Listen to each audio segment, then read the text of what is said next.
اعوذ باللہ من الشیطان الرجیم بسم اللہ الرحمن الرحیم السلام علیکم ناظرین محترم، ہمارا ٹاپک ہے بصیرت قرآن۔ قرآن کی بصیرت یعنی کیا؟ یعنی یہ کہ اگر آپ قرآن کی طرف رجوع کریں گے اور قرآن کی بارگاہ میں ہمیشہ رہیں گے اور تلاوت قرآن ہمیشہ کرتے رہیں گے تو ایک نورانیت قرآن آپ کو عطا کرے گی، آپ کے دل کو منور کر دے گی۔ یعنی اگر میں آپ کے سامنے ایک ایسی شخصیت کا بھی نام لوں کہ جس کے لیے معروف ہے کہ وہ باسواد نہیں تھے، یعنی کیا؟ یعنی باسواد نہ ہونا، یعنی نہ پڑھنا جانتے تھے نہ لکھنا جانتے تھے، کسی فائدے میں نہیں تھے، مگر حافظ قرآن تھے۔ حافظ قرآن ہونے کا عالم یہ تھا کہ ان کا دل قرآن کے نور سے منور ہو گیا۔ اس شخصیت کا نام ہے مرحوم کربلائی کاظم عراقی، خدا رحمت کرے ان پر اور اپنی رحمت نازل کرے۔ کہا یہ شخصیت وہ تھی کہ جس کے لیے معروف ہے کہ یہ آپ کے زیادہ نہ پڑھے لکھے تھے، نہ کسی چیز سے آشنا تھے، مگر حافظ قرآن تھے۔ اور حافظ قرآن ہونے کا سبب یہ بنا کہ ان کا دل قرآن کے نور سے منور ہو گیا۔ ایک شخص آیا آپ کے پاس اور آنے کے بعد کہا کہ یہ کتاب ہے، اس کو پڑھو، یہ قرآن ہے۔ تو مرحوم کربلائی نے کتاب کو لیا اور کھولا۔ کھولنے کے بعد ہاتھ رکھا اور ہاتھ رکھنے کے بعد کہا کہ یہ قرآن نہیں ہے، یہ تو ایک معمولی کتاب ہے۔ کہا تم نے کیسے پہچانا؟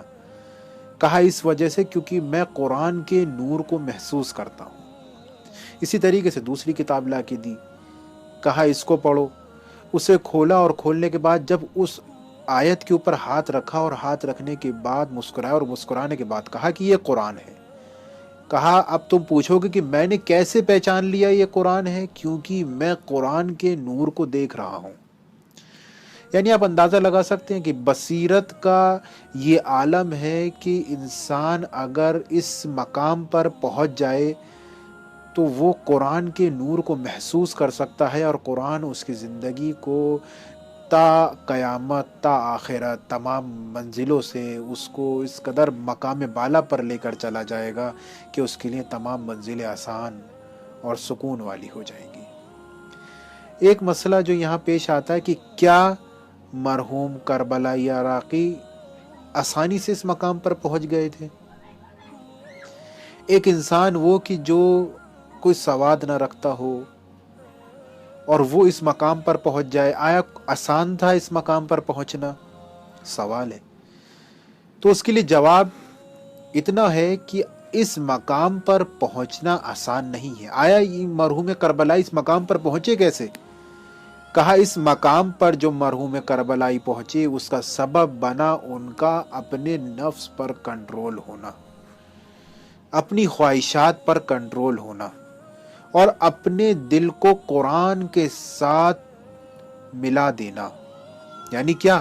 یعنی یہ کہ ان کا عمل وہ کہ جو قرآن کہہ رہا ہے، ان کا ہر وہ کام چھوڑنا کہ جو قرآن چھوڑنے کے لیے کہہ رہا ہے۔ اگر قرآن کہتا ہے کہ نماز کو اول وقت ادا کرو تو نماز کو اول وقت ادا کیا۔ قرآن اگر کہہ رہا ہے روزہ رکھو تو روزے کو ادا کیا۔ قرآن کہہ رہا ہے فلاں کام نہ کرو تو اس کام کو نہیں کیا۔ کہا اپنی خواہشات کو دبا دیا، تو اس مقام پر مرحوم کربلائی پہنچ گئے۔ بصیرت کا یہ عالم ہے۔ کیونکہ ایک سوال اور ذہن میں آتا ہے، وہ یہ کہ کیا قرآن شفا دیتا ہے؟ اکثر سوال کرتے کہ قرآن میں آیا ہے کہ قرآن شفا ہے، آئے شفا کیسے ہے؟ دو چیزیں ہو گئی، یعنی جب نور آپ کے پاس آ جائے گا، اگر آپ نے دستورات قرآن پر عمل کرنا شروع کر دیا تو یقین جانے کہ آپ کو قرآن کی طرف سے شفا بھی حاصل ہوگی اور ہدایتیں بھی حاصل ہوں گی۔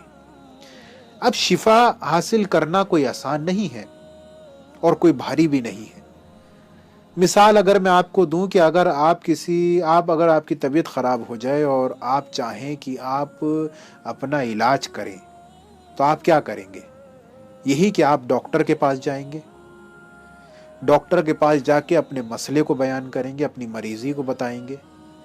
ڈاکٹر آپ کو ایک نسخہ دے گا اور اس نسخے کو لینے کے بعد آپ اس نسخے میں لکھی ہوئی دوائیوں کو کھائیں گے۔ کتنے عمل ہو گئے؟ ڈاکٹر کے پاس جانا، اپنی مشکل بتانا، اس سے دستور لینا اور اس پر عمل کرنا، 4 چیزیں۔ تو پس اگر ہم ظاہری مثال جو میں نے آپ کو دی، اس سے آپ اندازہ لگا سکتے ہیں کہ اگر آپ یہ کہہ رہے ہیں کہ قرآن شفا ہے، قرآن ہمارے لیے شفا ہے، قرآن ہمارے لیے ہدایت ہے کا چراغ ہے، تو آپ کو بھی ان 4 منزلوں پر قدم بڑھانا ہوگا۔ پہلا قدم کیا ہوگا؟ بہت آسان، کہ آپ قرآن کی تلاوت کریں۔ دوسرا، اپنی مشکل کو قرآن کو بتائیں۔ آپ کی مشکل کیا ہے؟ قرآن میں ہر ذرے کا علم ہے۔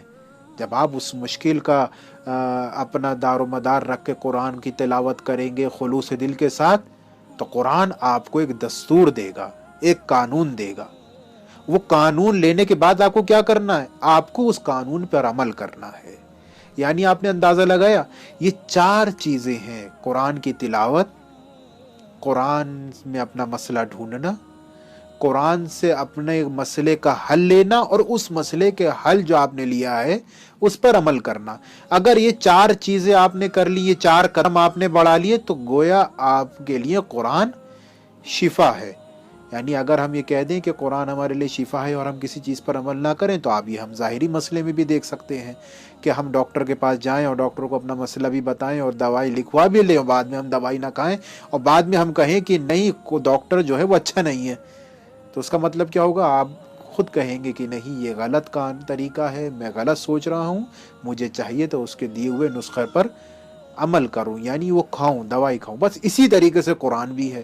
اگر آپ قرآن کے دستورات پر عمل کریں گے تو یہی قرآن آپ کے لیے شفا بھی ہوگا، آپ کے لیے ہدایت کا راستے بھی کھولے گا۔ پروردگار کی بارگاہ میں ہمیشہ دعا گو رہیں کہ پروردگار عالم زیادہ سے زیادہ توفیق دے کہ ہم دستورات قرآن پر عمل کر سکیں۔ والسلام علیکم ورحمۃ اللہ وبرکاتہ۔